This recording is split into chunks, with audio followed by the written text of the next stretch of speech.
Hey guys, so I thought it would be useful just kind of give you guys an idea of what the training looked like and give you guys an idea of like what to, I guess, aim for and what you should be doing. There was a couple times when I was doing exercises incorrectly and I didn't even realize it at the time. So what I thought I'd do is I'd just go through each of the exercises, do one full minute of it just to give you an idea, and then over here on the right you can actually see what my training exercises are. Oops. Apparently. Okay, there we go. Blocked out on my screen over here on OBS. So yeah, so just kind of give you guys an idea of what my training looks like. So typically I don't go through an entire one of these in a day just because of time restraints as an adult. But what I do like to do is go through and do, half of the total amount of exercises or pick and choose the ones that I think are going to work. You'll notice if you go through the most recent one, which I don't remember who, if it was Kovaak's or Thierry's or whatever, but like they all kind of have their own things. So you'll notice like mid-range, this is purely for tracing. Strafing is tracing and click timing. Target switching is pure timing. This one right here is for wide arm stroke tracing. This one is for wrist micro adjustments. This one is for full micro adjustments. This one is for arm. It's just like all of them just have like a little niche that they feel. Whether it's click timing or tracing or both is kind of, I mean, it's relevant. But what I have found is that they're more for like wrists or full arm movements. Kind of dealing with that. And so, anyway, not to take this too long. So I just thought what I would do is I would just go through my playlist and show you guys kind of. As soon as I figure out how to not be an idiot. Here we go. So I figured I would just show you guys 1 minute of me doing it so you guys can kind of have like a, oh, okay, Tyler can do it this well and get an idea of where um, he's at and where you are, and you can kind of see and compare. And remember that this is just aim training, so it's only 1/3 of the pie in my opinion. The movement, the game sense, and then the aim, right? That fills up kind of the Valorant lifestyle. So anyway, I'm just gonna do this really quick. So just kind of give you guys an idea. So this right here, right, is mid strafes. So your whole point is just being able to go through.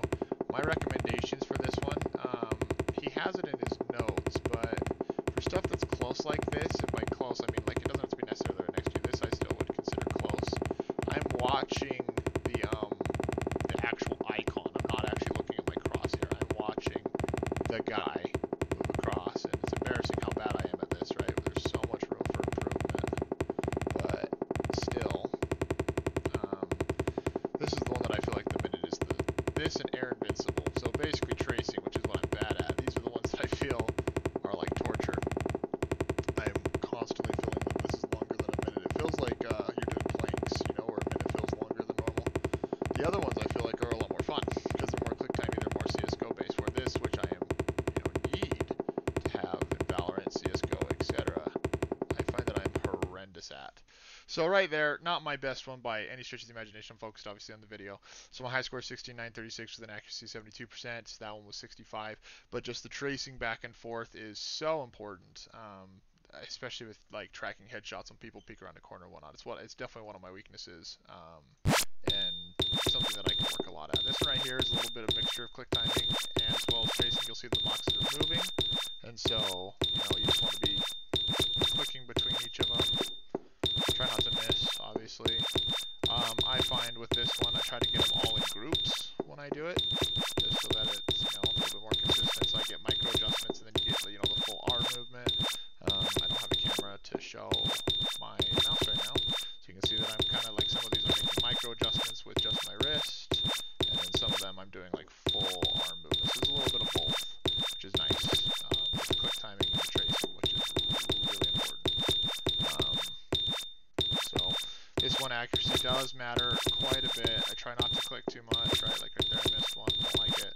But anyway, just trying to get it. I have noticed that I get too jerky with my movements when I do this one, so that's something I've been working on, is smoother glide.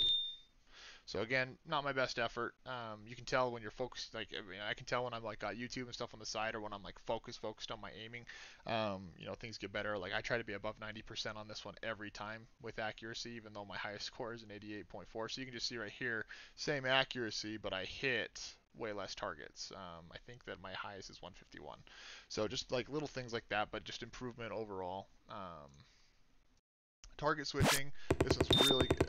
This is just really good because it just is micro adjustments. It's a nice change of pace for the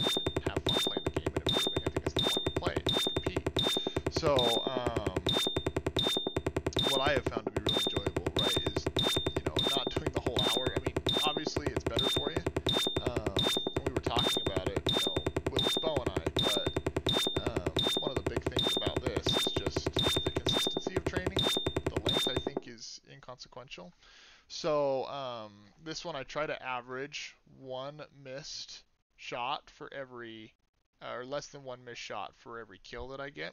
I'm starting to think that maybe even half of that is probably more importantly. I should be at 410 over 50, but I try not to be more than one miss per kill that is on the screen. I like to be in the 89 to 92%. My record's 91 or 90.51 with damage given. This one is a lot less or a lot more forgiving because I mean look at the high score. It's barely 400 more than me. So as I make improvements, they're going to be tiny on this one. You're not going to notice big jumps. It's just to give you that kind of micro adjustment with your wrist and something that I'm really good at. But that one is just nice. It's a nice change of pace when you do 10 minutes of the, strafes and 8 minutes of the thing. Like my shoulders, like I just feel it. Been doing it for so long. Air Invincible is easily my least favorite. Again, a big shocker that tracing is my least favorite, but this one requires your full arm to keep up with this little sucker. Like it is obnoxious, but I mean it's so like the ones that you hate the most are typically the ones that are the best for you. So like you can hear me picking up my mouse every now and again, like just because of the movement that I have to make. I'm moving my keyboard over a little bit because like readjusting is so difficult because I'm using my whole arm to go across my mouse pad here. This one just it's so good for you, but man, do I not like it. Probably because I'm not good at it, right? Like there are some people that I bet you play Quake or Overwatch that play hit rich characters that are like pro at this, even on an average level. Where us boys playing Counter Strike, we're so used to just melting their faces off that we didn't really practice tracing. Which honestly, I can tell that I've taken so much time off. I'm terrible at tracing, and that is why when people swing wide, I die all the time because my tracing sucks butthole. So right there, my record's 4197. 37 is pretty decent. You want to be above 65 on average, I think, for this one to really feel like you're getting the grasp of it. 70 is my highest when I'm playing a lot, but do that 10 times, and like I find that I start sucky, I get really good, and then I end sucky. So don't be discouraged if you're getting worse scores as time goes on. It's because obviously you're getting tired. There's a lot of movement here, even if it's not strenuous as far as exercising with weights.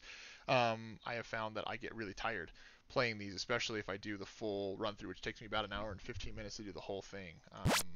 We talked about that sleep is probably your best friend when it comes to this stuff.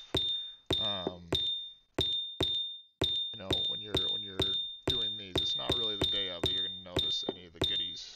And I have taken a very long break from my last aim exercise, so I think I lost quite a bit of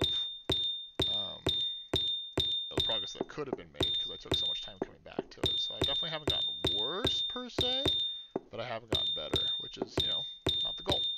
So this one you would think is just nice and relaxing, but you can see how often just the tiniest little adjustment, you'll hear the little thud, the worst sound in Kovaak, that right there, boom, little dink, because you miss. I hate missing. So this one right here, this is really great for micro adjustments. Something that I have found to be a big problem for me in Valorant is that if the target is close to my crosshair, but not exactly on my crosshair, they're the ones that I miss the most. So, I mean, look at that difference right there.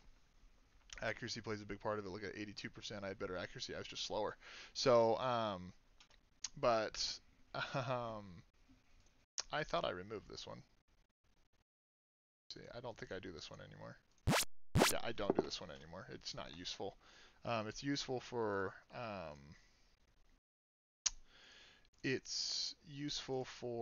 games that like have a high vertical distribution where you're like playing Quake or Overwatch, things like that. But in click time games, I mean, yeah, there's verticality. Dust 2 and CS:GO, you're coming up, from CT and fire somebody on there. But that's where Air Invincible and stuff is going to come into play. Where that just doesn't make any sense to hold, right? This one I like a lot more than the click timing one because it's a little bit more tracy. Because again, I am trash at the other one, but this one, again, it's just the cube. We're just following along, right? You're just trying your best to get from point to point. I don't know, this one just seems so much more relaxing. Big problem for me, you guys might find this as well, is like this game, I think the cube is dead before it's dead. I'm too worried about getting to the next one, so make sure that you stay focused on getting to the end of the cube. Don't blue balls yourself and accidentally boom with like health up because it's not good for practice. It'll make your high score maybe look good because you can catch up for it later, but it's not going to benefit you in training per se. So, like right there, boom. That's a bad habit that I'm still trying to get out of. So, yeah, anyway. So, this one, I'm not crazy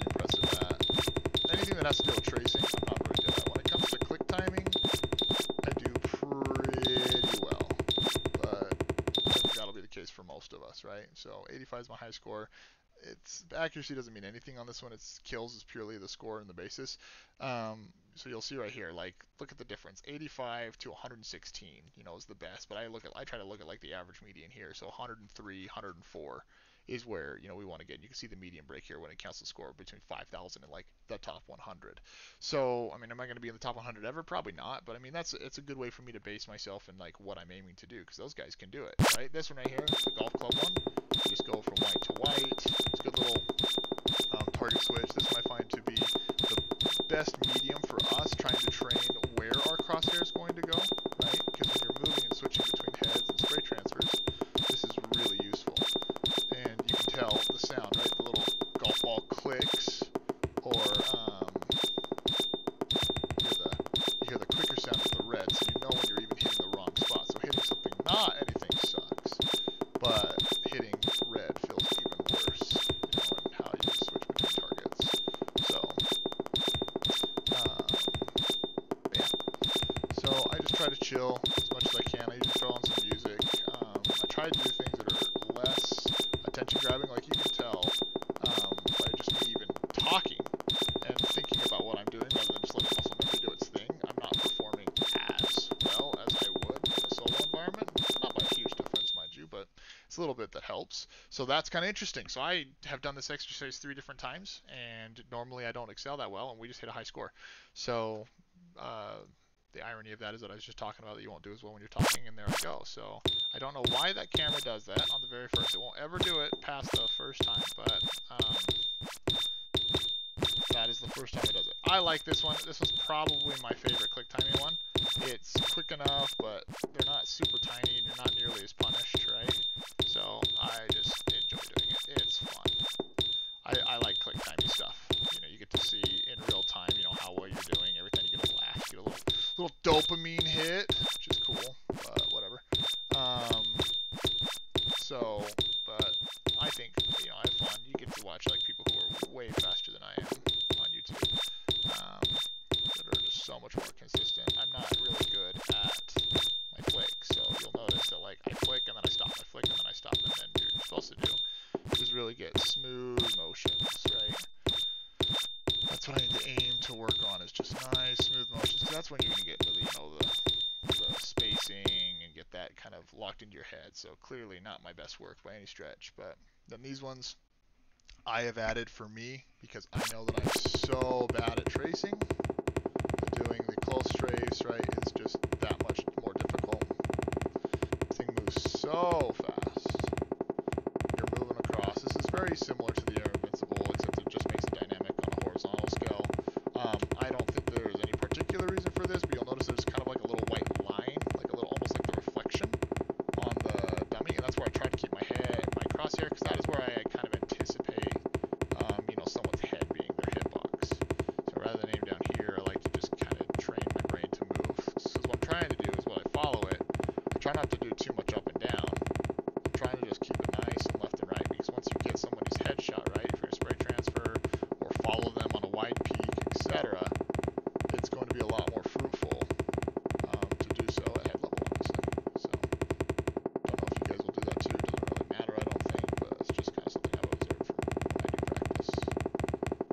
So anyway, see that I've done much better previously. That doesn't really matter what you did when, but this one sucks. Is this the right one? Yeah. It sucks so much, but it's really good at training, right? When you do things this fast, the ideal is that when you do something slower, you'll be infinitely better at it. Which is why I say this one for last. It's usually when you're tired, you have no expectations for yourself, you don't have to be too hard, just follow that red glob. Holy moly, it's wrecking me right now. I am just getting destroyed. So this is the one that he points out in his thing. I think you're supposed to get like, to get to like what intermediate training, I think you have to get like above a 55 or a 60% on this exercise, which is nutty to me. Like, can you imagine being able to follow this for that? I think I'm in the low 30s right now. Like, I just cannot hit this thing. Oh my gosh, it's embarrassing. It's all good So pretty close to what I'd done last time. Like, look at this. Like, some people, the best people in the world. Oh, it's definitely not 55. Maybe it was 45 then. That would seem like it's fair. There are only 117 entries, mind you. So life goes on. But you can see the median of those 117 is 9,500. So people are probably doing the same training. These are probably people who are elite in their aiming skills. But anyway, I wanted to show you guys what I do. And then this one right here is actually really important. I'm just going to show you guys what I do before Valorant, because a lot of the time you don't have an hour and 10 minutes to dedicate to a game, let alone not even a game that you're playing. It's to get better at a game you want to play. So if I have a short day, and I would say being more consistent, like being able to do 10 minutes every day rather than an hour, once or twice a week, is always going to benefit you. So do half. If you've got 20 minutes, do 4, and then 4, do 4 of each or 3 of each, right? Because everyone's a minute. So if you've got, 20 minutes, ignore these last 2. There's 1, 2, 3, 4, 5, 6, 7, 8 exercises. So do each of them twice, right? Do each of them 3 times. I think that's way more beneficial than trying to get the whole thing in an hour or doing 10 of just one. Maybe I'm wrong. Maybe you should only do 3 of these, and do the full exercise in, 20, 25 minutes. But anyway, this is what I do. These right here, if you guys just want to see them really quick, these are if you're focusing on something specific, so like tracking, micro adjustments. This one's useless. I don't even know why I have this on here. But this is my pregame. So this is what I do before I go into the shooting range and mess with stuff. So I just do, this is not the right one, double click on it. You see the little /1. I don't know if you guys have problems with that, but I sure do. But this one right here is just a little tracking ball. You just find a ball, try not to miss it 100 times like I do. This one particularly is the one that makes me think about some of the advice that I read from a guy who's immortal and said that, he's kind of a no BS way of approaching these. I really liked what he said. He said, go slow, be accurate, the speed will come after. So focus more on the speed, focus more on the accuracy, than the speed with stuff like this. As a matter of fact, the guy who said this, that quote that I've held on to, this is actually his pregame exercise. I don't remember who he was on YouTube. I have him in my save folder, but see, like that. My impatience just coming through because I'm not following it. So just like even that little bit is what affects aim, right? I try to put these in real-time situations, like that right there. I was dead 100 times to a guy who I just tried to dry peek, right? Where if I'd been more patient, spend more time with my aim, right? I'll be able to flick to him, kill him, bada bing. So just a bunch of little heads and trying to. Oh man, one tap. It is stressful. So anyway, not bad. But then so these ones are just 1 apiece, so you just move from 1 to 1. So very similar to the 6 wall. This one's a 6 rather than a 5, the one that I was doing earlier in the training. So the 6 just adds 1 more to kill, which is totally fine. But they each kind of follow things. So a lot of them do tracing. A lot of them are click timing like this. And so, try to be accurate. You'll get faster muscle memory with your mouse. I did actually buy a new mouse. I bought a Logitech Wireless Pro because I saw a lot of people using it. I know we've sworn off a wireless because of input lag. But man, what a good change, not having to deal with that freaking cord and like pulling on my thing or having to tape it. Great move. And the battery life lasts for 4 freaking days before I have to even think about recharging it. It charges in about half an hour. So I can say mega worth. Since I got these headphones, right, I've already got a USB port to my computer for my wireless headset. You just plug it into the mouse when you go to bed or like when you leave your computer. Boom, bada bing, bada go. Hey, tied my high score. Awesome. So then after that, you get this one. This is probably the most annoying out of all of them. Right? This is the most tracy. See? Oh man, I'm so good at these. /S. But yeah, so just kind of showing you guys like these. Just the tracing is so important. Being able to just take your crosshair, follow, lock on, follow, lock on, follow, lock on. It's 100 times. Follow, lock on, follow, lock on. And I really think the bounce actually has a lot of weight to it because of jiggle peeking and like different angles and like you moving while they're moving. Because obviously there's no movement in the aim training, right? You are purely, strictly just getting reps of muscle memory with your mouse. So that's where I say this only counts for a third of being good at the game. The other third is game sense, and then the other third is movement. And I hear it a lot actually when I'm watching Flom. I already watched Flom, he's hilarious. But when he's playing CS:GO, oh boy, when he's playing CS:GO, he talks a lot about, you know, when he finds people who have really insane aim, but then their movement looks like crap. And so I'd never really thought about it that much with movement, but like counter strafing and like where you go, um, you know, has such an impact in how you play.